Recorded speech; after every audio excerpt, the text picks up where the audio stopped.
ورحمۃ اللہ وبرکاتہ۔ آپ دیکھ رہے ہیں نیکسٹ گائیڈنس۔ انٹرنیٹ کی دنیا میں پہلی بار لفظ بلفظ سلطان صلاح الدین ایوبی کی مکمل سٹوری کی سیریز میں ہم آپ کو خوش آمدید کہتے ہیں۔ اندھیرا اور گہرا ہوتا جا رہا تھا۔ سالار ولیم جوزف اور دوسرے سپاہی بھی پریشان نظر آ رہے تھے۔ پھر کچھ دیر بعد کسی کو کچھ نظر نہیں آ رہا تھا۔ عین دوپہر کا وقت تھا مگر اس پر آدھی رات کا گمان ہو رہا تھا۔ پھر یکایک ہوا کے جھونکے چلنے شروع ہو گئے۔ یہ کالی آندھی کے آثار تھے۔ آسمان پھر ہمارے خلاف گردش کر رہا ہے، شاہ یروشلم اموری نے چیخ کر کہا۔ واپس لوٹ چلو، کہیں یہ سیاہ آندھی ہمیں برباد ہی نہ کر ڈالے۔ سالار ولیم جوزف نے اپنے حکمراں کو سمجھانے کی کوشش کی۔ مقدس شہنشاہ، ہماری فوج آدھے سے زیادہ فاصلہ طے کر چکی ہے، ہمیں آندھی کے رکنے کا انتظار کرنا چاہیے۔ میں اس آندھی کو خوب جانتا ہوں، یہ نہیں رکے گی، شاہ اموری نے غضبناک لہجے میں کہا اور اپنے گھوڑے کا رخ یروشلم کی طرف موڑ دیا۔ مجبوراً سالار ولیم جوزف اور اس کے لشکر نے بھی واپسی کا سفر شروع کر دیا۔ آندھی کے جھونکوں کی شدت بڑھتی ہی جا رہی تھی۔ اندھیرا ہونے کے باعث گھوڑوں کو دوڑایا بھی نہیں جا سکتا تھا۔ مجبوراً صلیبی لشکر بہت احتیاط کے ساتھ چیونٹی کی چال سے واپس جا رہا تھا۔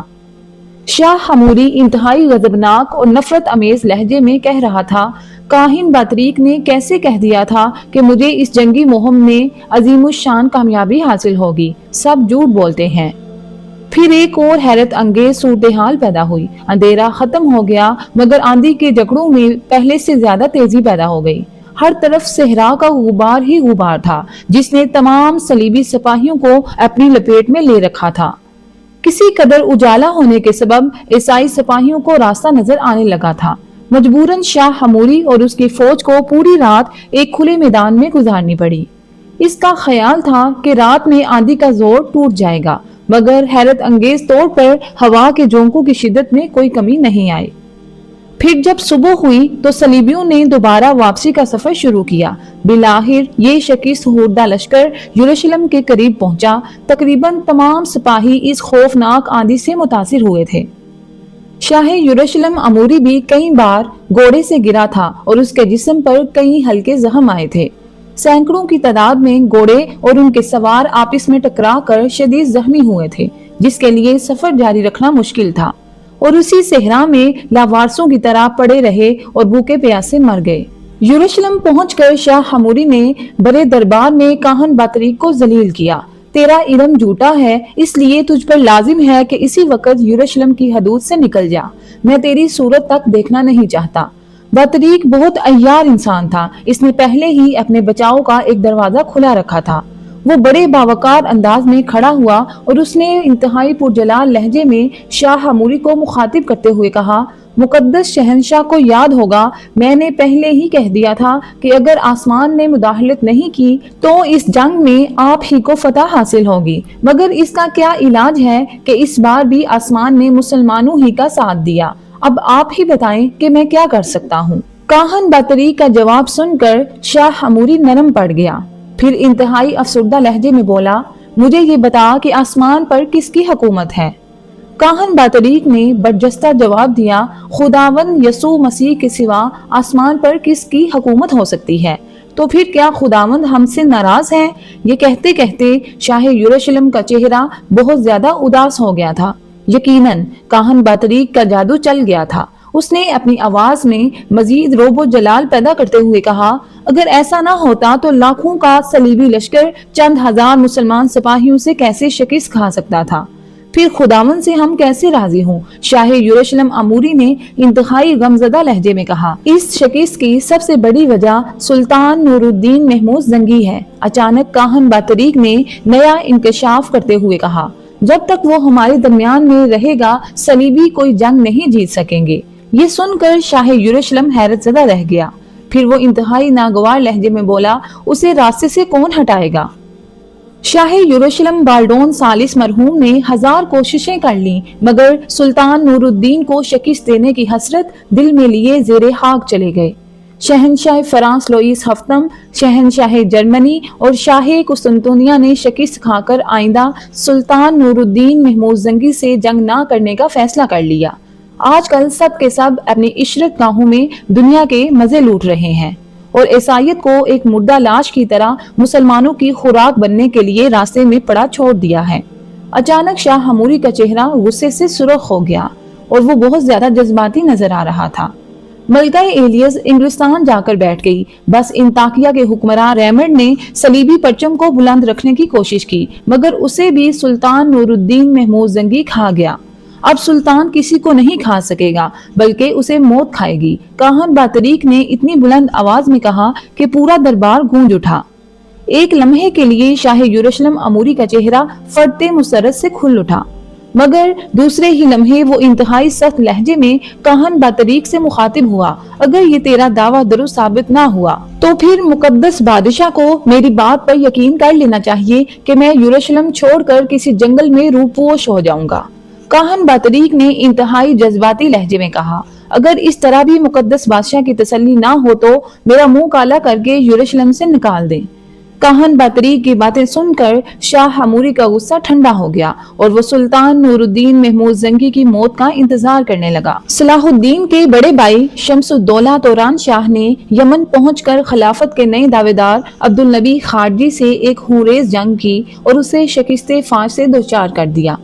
عبدالنبی خارجی شدید ناکامی و نامرادی کی حالت میں میدان جنگ سے فرار ہو گیا، مگر شمس الدولہ کے نائب سیف الدولہ نے دور تک اس کا تعاقب جاری رکھا، یہاں تک کہ اس نے بھاگتے ہوئے عبدالنبی خارجی پر تلوار کا گہرا وار کیا، جس کے اثر سے عبدالنبی خارجی لہرا کر گھوڑے کی پشت سے زمین پر گر پڑا۔ سیف الدولہ نے اس کا سر کاٹ کر ایک بڑے خان میں رکھا اور اسے صلاح الدین ایوبی کی خدمت میں قاہرہ روانہ کر دیا۔ صلاح الدین ایوبی ایک رحم دل حکمراں کی حیثیت سے کسی مسلمان کی یہ رسوائی پسند نہیں کرتا تھا، مگر عبدالنبی بن مہدی خارجی ایک بدعقیدہ انسان تھا اور اس نے مرکز اسلامی کے خلاف بغاوت کی تھی، اس لیے صلاح الدین نے اس کا کٹا ہوا سر سلطان نور الدین محمود زنگی کی خدمت میں دمشق روانہ کر دیا۔ سلطان عادل نے ایک خارجی کا یہ انجام دیکھ کر حق تعالیٰ کا شکر ادا کیا اور پھر وہی سر خلیفہ بغداد مستعصی کی خدمت میں بھیج دیا۔ جواباً خلیفہ بغداد نے سلطان نور الدین محمود زنگی اور صلاح الدین ایوبی کو قیمتی تحائف بھیجے، مزید یہ کہ صلاح الدین ایوبی کو ایک خط بھی تحریر کیا جس کی عبارت درج ذیل تھی: نوجوان، اللہ تعالیٰ تمہیں مزید استقامت دے اور تمہاری حفاظت فرمائے کہ تم دین کی سربلندی کا نشان ہو۔ یہ 569 ہجری کا واقعہ تھا۔ سلطان نور الدین محمود زنگی کے خیال میں یروشلم پر فیصلہ کن ضرب لگانے اور بیت المقدس کو فتح کرنے کا وقت آ گیا تھا، چنانچہ سلطان عادل نے اپنے زیر اثر تمام ریاستوں کے حاکموں کو بہت زیادہ رازدارانہ طور پر چند خطوط لکھے، جن کا مفہوم کچھ اس طرح تھا: انسانی زندگی کا کوئی اعتبار نہیں، اس لیے ہر مسلمان کو چاہیے کہ قدرت کی طرف سے اسے جو ذمہ داریاں سونپی گئی ہیں وہ انہیں جلد از جلد پوری کرے۔ مجھے اپنی زندگی کی آخری اور سخت ترین مہم درپیش ہے، اس کے لیے بہت زیادہ جنگی وسائل درکار ہوں گے۔ میں جاننا چاہتا ہوں کہ تم اپنی ریاست کے خزانے سے کس حد تک میری مالی مدد کر سکتے ہو۔ ان خطوط کے ساتھ ہی سلطان نور الدین محمود زنگی نے اپنے ایک معتمد خاص امیر موفق کو مصر روانہ کیا تاکہ وہ صلاح الدین ایوبی سے مصر کی 5 سالہ آمدنی اور خرچ کا حساب طلب کرے اور مصر کے وزیر اعظم سے پوچھے کہ وہ بیت المقدس کی جنگ میں اپنے خزانے سے لشکر اسلام کی کتنی مدد کر سکتا ہے۔ مصر پر حکومت کرتے ہوئے صلاح الدین ایوبی کو 5 سال ہو چکے تھے۔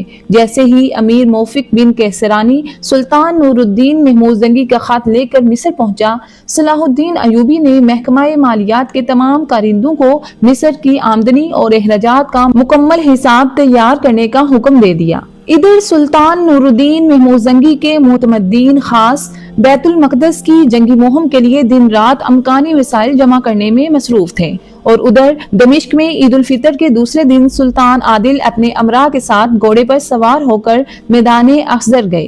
کچھ دیر تک چوگان کھیلتے رہے، پھر جب گھوڑے سے اترے تو ایک امیر حمام الدین نے انتہائی مسرت امیز لہجے میں کہا: سلطان عادل، آج کیسا مبارک دن ہے کہ ہم سب اس میدان میں جمع ہیں، مگر اللہ جانے کہ اگلے سال ہم میں سے کون یہاں موجود ہوگا اور کون بچھڑ جائے گا۔ یہ کہتے کہتے امیر حمام الدین کا لہجہ کسی قدر اداس ہو گیا تھا۔ جواباً سلطان نور الدین محمود زنگی نے مسکراتے ہوئے انتہائی شگفتہ لہجے میں کہا، حمام الدین، 1 سال تو بہت طویل عرصہ ہے، ہم تو یہ بھی نہیں کہہ سکتے کہ ہم اگلے ماہ اس میدان میں جمع ہوں گے یا نہیں۔ یہ الہامی الفاظ تھے جو سلطان نور الدین محمود زنگی کی زبان سے ادا ہوئے تھے۔ دوسرے دن سے ہی سلطان عادل کو گلے میں ہلکی سی تکلیف ہوئی، پھر یہ بڑھتے بڑھتے خناق کی شکل اختیار کر گئی۔ خناق گلے کی ایک خطرناک بیماری ہے جس میں انسان کا گلا بند ہو جاتا ہے اور اس کی موت واقع ہو جاتی ہے۔ شام، حلب اور دمشق کے مایہ ناز طبیبوں نے قدیم کتابیں کھنگال ڈالی اور مجرب ترین نسخے تجویز کیے، مگر کوئی دوا مرض الموت کو نہیں ڈال سکی۔ آخر 21 شوال 569 ہجری کا المناک دن آ گیا۔ سلطان نور الدین محمود زنگی کے گرد سارے امراء جمع تھے۔ سلطان عادل کی سانس رک رک کر آ رہی تھی اور آنکھیں بے نور ہوتی جا رہی تھیں۔ والی دمشق کے ہونٹ کانپے جیسے وہ کچھ کہہ رہے ہوں۔ تمام امراء فوراً ہی جھک گئے اور سلطان عادل کی بات سننے کی کوشش کرنے لگے۔ الوداع میرے دوستو، الفراق میرے ساتھیو۔ سلطان نور الدین محمود زنگی کی آواز بہت مدم تھی اور لرز رہی تھی۔ تمام امراء کی آنکھوں میں آنسو آ گئے۔ آج اسلام کا ایک عظیم مجاہد ان سے رخصت ہو رہا ہے۔ پھر سلطان عادل نے بے نور ہوتی ہوئی آنکھوں سے کمرے کی چھت کی طرف دیکھا اور نہایت غمزدہ لہجے میں کہا، میری آخری آرزو، میرا آخری خواب۔ چند قریبی اور معتمد امراء کی آنکھوں سے بہنے والے آنسوؤں میں اور بھی تیزی آ گئی اور وہ بخوبی جانتے تھے کہ سلطان عادل کا آخری خواب کیا تھا۔ کچھ دیر کے لیے سلطان نور الدین محمود زنگی نے آنکھیں بند کر لی تھی۔ طبیب سمجھے کہ سلطان عادل کی روح پرواز کر چکی ہے، مگر جب انہوں نے نبض دیکھی تو ابھی زندگی کے آثار باقی تھے۔ سلطان عادل نے دوبارہ آنکھیں کھولی، ایک بار پھر ہونٹوں کی جنبش ہوئی۔ امراء نے فوراً ہی جھک کر کان لگا دیے۔ صلاح الدین کو میرا سلام پہنچا دینا اور اسے اس کا وعدہ یاد دلا دینا۔ سلطان نور الدین محمود زنگی رک رک کر بول رہے تھے۔ امیر حمام الدین زارو قطار رو رہا تھا۔ اس نے سلطان عادل سے سوال کیا، کیسا وعدہ؟ سلطان نور الدین محمود زنگی نے آنکھیں بند کر لی مگر ہونٹ کانپ رہے تھے۔ وہ خوب جانتا ہے۔ اس کے بعد سلطان عادل نے کلمہ طیبہ پڑھا اور دار فانی سے رخصت ہو گئے۔ سلطان نور الدین محمود زنگی کی وفات کی خبر سن کر دمشق میں کوہرام برپا ہو گیا۔ لوگ گریہ و زاری کرتے ہوئے اپنے گھروں سے نکل آئے۔ اس مرد مجاہد کا جنازہ میدان اخضر میں رکھا ہوا تھا جہاں اسلام کا عظیم سپہ سالار چوگان کھیلا کرتا تھا۔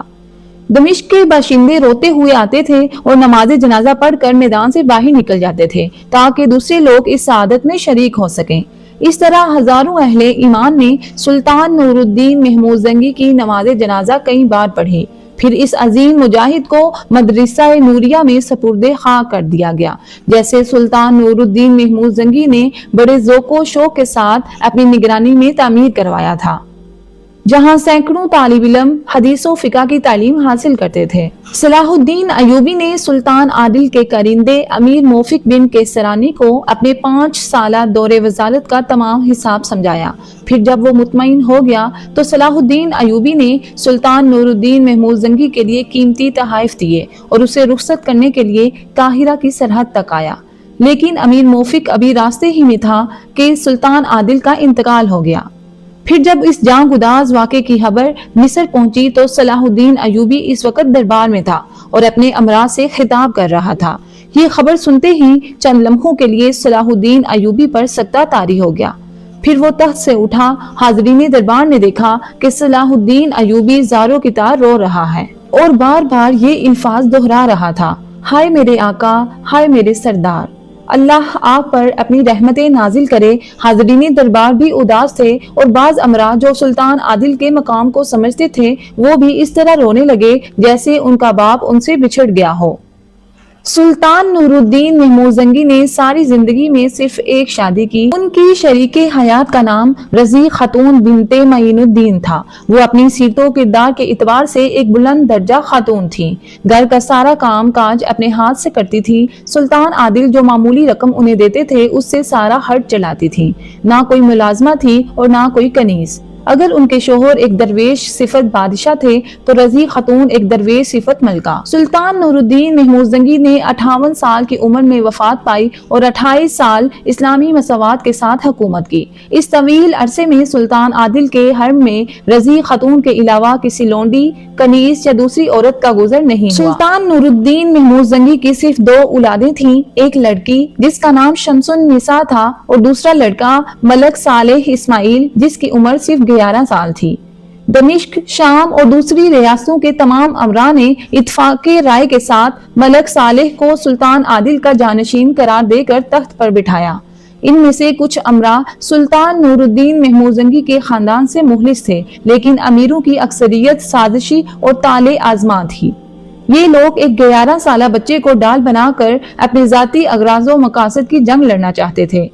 سلطان نور الدین محمود کے تمام امراء میں صلاح الدین ایوبی سب سے زیادہ با اثر اور طاقتور امیر تھا۔ دمشق اور شام کے خودغرض امراء کی آنکھوں میں صرف صلاح الدین ایوبی ہی خار بن کر کھڑک رہا تھا۔ ان لوگوں نے سلطان نور الدین محمود کی ترفید کے فوراً بعد صلاح الدین ایوبی کے خلاف رضی خاتون کے کان بھرنے شروع کر دیے۔ سلطان مرحوم و مغفور نے جس غلام کو ہم سب سے زیادہ نوازا، آج وہی اپنے آقا کے غم میں شریک نہیں ہے۔ رضی خاتون نے بڑے تحمل کے ساتھ ان امراء کی باتیں سنی اور پردے کے پیچھے سے مخاطب ہوئیں، تم لوگ یہ کس طرح کہہ سکتے ہو کہ صلاح الدین ایوبی ہمارے غم میں شریک نہیں ہے؟ سازشی امراء نے ایک کمزور دلیل کا سہارا لیا جو بظاہر بہت طاقتور نظر آ رہی تھی۔ اگر وہ خاندان نوریہ کے ساتھ مخلص ہوتا تو اب تک سلطان ملک صالح کے دستے مبارک پر بیعت کر کے اپنی وفاداری کا ثبوت دے چکا ہوتا۔ اس جاں گداز موقع پر نہ وہ خود آیا اور نہ ملکہ عالیہ کی خدمت میں کوئی تعزیت نامہ ارسال کیا۔ یہی وہ علامت ہے کہ جس سے صلاح الدین ایوبی کی سرکشی اور بغاوت کا اظہار ہوتا ہے۔ آپ عنقریب دیکھ لیں گے کہ اس نے اپنی گردن سے خاندان نوریہ کی غلامی کا توق اتار پھینکا ہے۔ رضی خاتون کو ان امراء کی یہ بات شدید ناگوار گزری۔ یہ بات میرے وہم و گمان میں بھی نہیں آ سکتی کہ صلاح الدین سلطان عادل کے خاندان کے خلاف سرکشی اختیار کر سکتا ہے۔ بدگمانی سے بچو کہ اہل ایمان کے لیے یہ ایک خطرناک بیماری ہے۔ صلاح الدین کو کوئی مصروفیت بھی ہو سکتی ہے۔ سلطان عادل کی وفات کی خبر مصر میں تاخیر سے بھی پہنچ سکتی ہے۔ رضی خاتون کا لہجہ انتہائی سخت تھا۔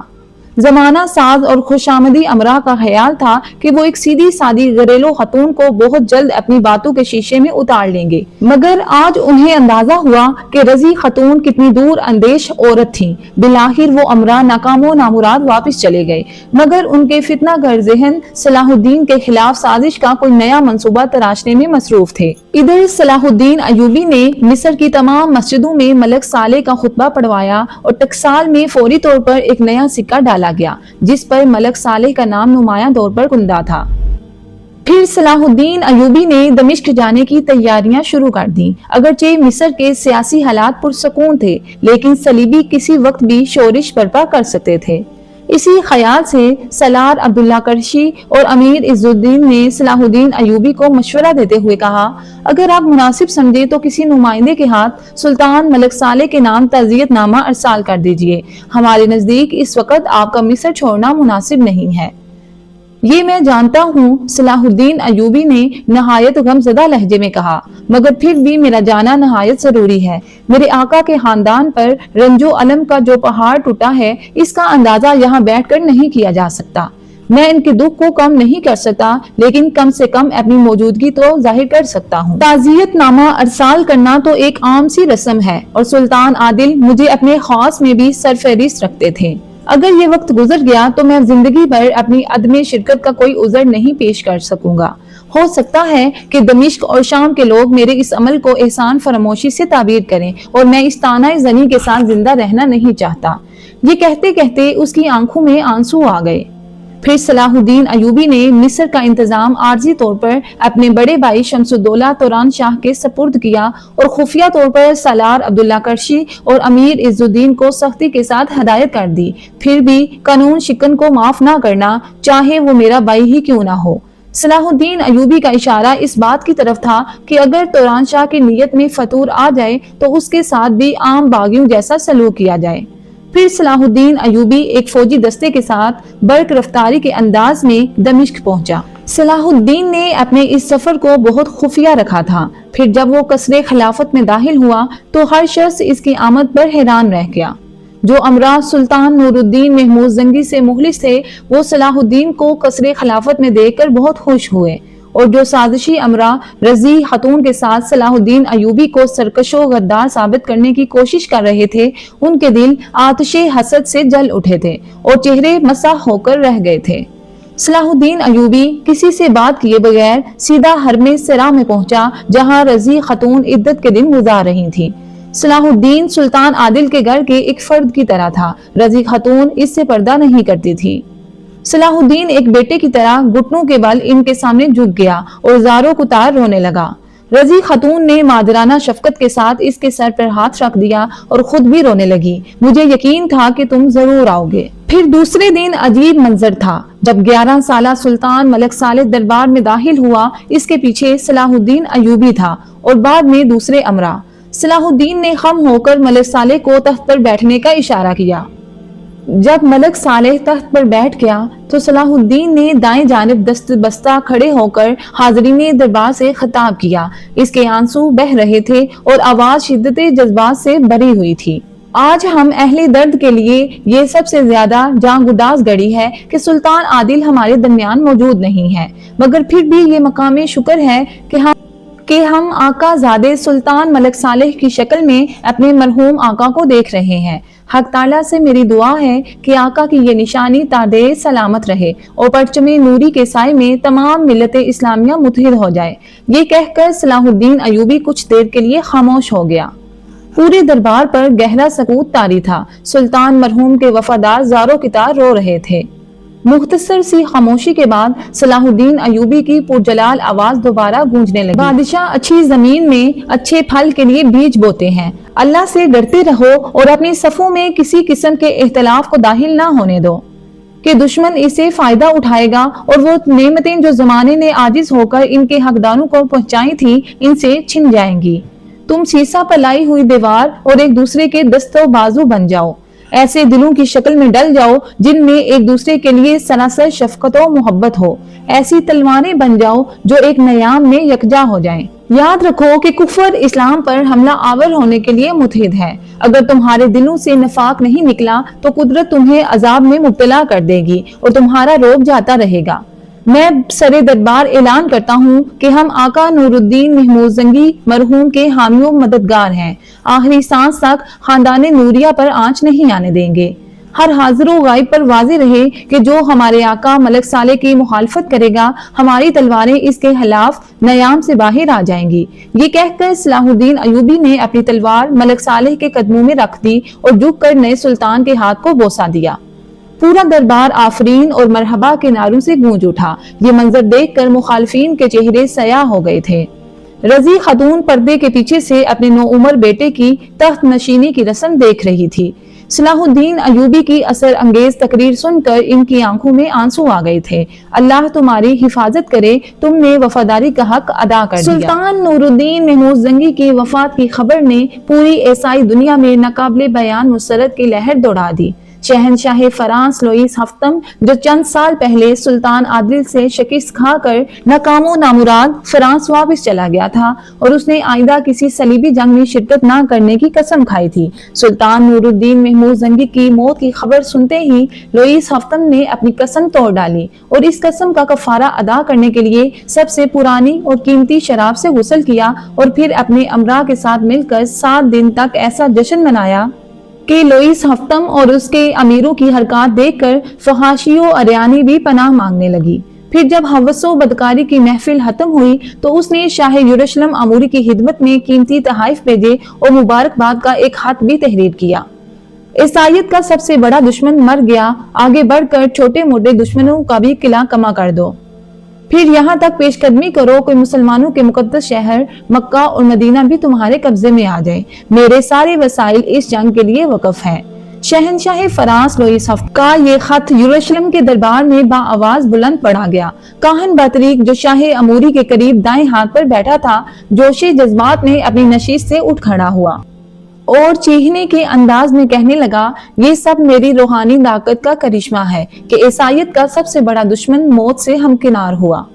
شاہ یروشلم نے بڑے دربار میں کاہن بطریق کی روحانی طاقت کا اعتراف کیا، قیمتی انعامات سے نوازا اور ساتھ ہی یہ مطالبہ بھی کر دیا کہ سلطان نور الدین محمود زنگی کی طرح صلاح الدین ایوبی کو بھی ہلاک کر دیا جائے تاکہ ہمارے راستے کا آخری پتھر بھی ختم ہو جائے۔ کاہن بطریق نے سر دربار اعلان کیا، خداوند یسوع مسیح کے کرم سے صلاح الدین ایوبی بھی بہت جلد اپنے عبرتناک انجام کو پہنچے گا۔ شہنشاہ فرانس لوئس ہفتم کی طرح شہنشاہ جرمنی نے بھی شاہ یروشلم کو مبارکباد کا خط لکھا اور ایک بار پھر صلیبی جنگ کے لیے اپنے والی وسائل کی پیشکش کی۔ انگلستان کی اوباش ملکہ ایلیس کی خوشی بھی ناقابل بیان تھی، کیونکہ اس نے دوسری صلیبی جنگ میں سلطان نور الدین محمود زنگی کے ہاتھوں بدترین شکست کھائی تھی۔ اس کا بیٹا رچرڈ 10 سال کا ہو گیا تھا۔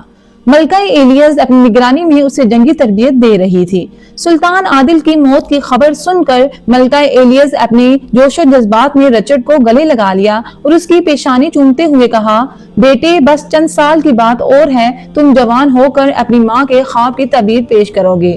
کیسا خواب؟ رچرڈ نے معصومیت سے پوچھا۔ تمہاری ماں نے زندگی میں کوئی نیک کام نہیں کیا تھا۔ ملکہ ایلیس پاگل سی ہو رہی تھی۔ اب میرے گناہوں کے کفارے کی ایک ہی صورت ہے کہ تم مسلمانوں سے صلیبیوں کی شکست کا شدید انتقام لو، تاکہ تمہاری ماں مرنے کے بعد خداوند یسوع مسیح کے دربار میں سرخروئی کے ساتھ داخل ہو سکے۔ سلطان عادل کی وفات کے فوراً بعد تمام عیسائی ایک بار پھر مارکہ ارائی کے لیے جمع ہو رہے تھے۔ اسی دوران صلیبیوں نے شام کے سرحدی علاقے بانیاس پر حملہ کر دیا۔ اس سے پہلے کہ صلاح الدین ایوبی مسلمانوں کی مدد کو پہنچتا، شام کے کچھ غدار امراء نے عیسائیوں سے صلح کر لی اور صلاح الدین ایوبی کے خلاف اتحاد قائم کر لیا۔ اس سارے فساد کی جڑ شام کے کچھ عیش پرست اور خود غرض امراء تھے، جن کی قیادت امیر شمس الدین ابن مقدم کر رہا تھا، جو اس وقت شامی افواج کا سپہ سالار بھی تھا۔ ابن مقدم کو حسام الدین حسین کی معاونت حاصل تھی، جو شام کا ایک طاقتور امیر تھا۔ شمس الدین ابن مقدم اور حسام الدین حسین کے درمیان ایک انتہائی اور شفقانہ معاہدہ طے پایا تھا۔ پہلے صلاح الدین ایوبی سے نجات حاصل کرنا، پھر سلطان نور الدین محمود زنگی کی بیوہ رضی خاتون بیٹی شمس النساء اور 11 سالہ بیٹے کو قتل کر کے شام اور دمشق پر مکمل قبضہ کر لینا۔ واضح رہے کہ دونوں امراء شمس الدین ابن مقدم اور حسام الدین نہایت اوباش اور بدکار انسان تھے۔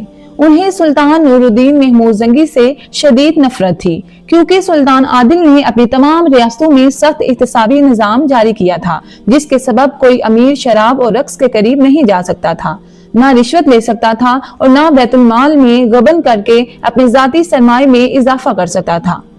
سلطان نور الدین محمود زنگی کی حیات ہی میں یہ دونوں امیر چھپ چھپ کر بڑی باغیانہ اور فاسقانہ گفتگو کیا کرتے تھے۔ یہ کوئی زندگی ہے کہ ہم مخلوق خدا کی خدمت کرتے کرتے مر جائیں اور عیش و آرام کی ایک سانس بھی نہ لے سکیں؟ ہمیں نہیں چاہیے یہ خیالی جنت اور تصوراتی حوریں۔ ہمیں اس زمین پر جیتی جاگتی فردوس اور گوشت پوش کی زندہ حوریں درکار ہیں۔ ہم آخرت کے اعتبار پر اپنی چند روزہ زندگی برباد نہیں کر سکتے۔ جب سلطان عادل کا انتقال ہوا تو دمشق اور شام آنسوؤں کے سیلاب میں ڈوب گئے تھے، مگر یہ دونوں امیر اور ان کے ہم خیال لوگ جشن منا رہے تھے۔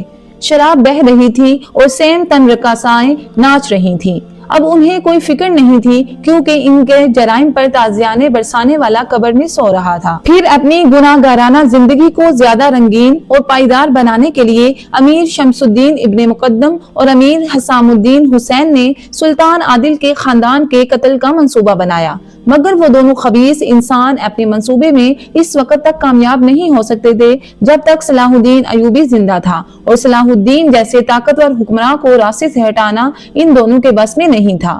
آخر انہوں نے ایک اور شرمناک منصوبہ بنایا۔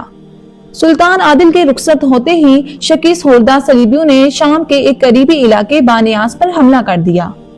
شمس الدین ابن مقدم نے اس صورتحال سے فائدہ اٹھایا اور عیسائی سالار کو اپنے خیمے میں بلا کر صلح کی پیشکش کی۔ ہمارے تمہارے درمیان کوئی جھگڑا نہیں، تم بھی عیش و آرام سے جیو اور ہمیں بھی سکون سے رہنے دو۔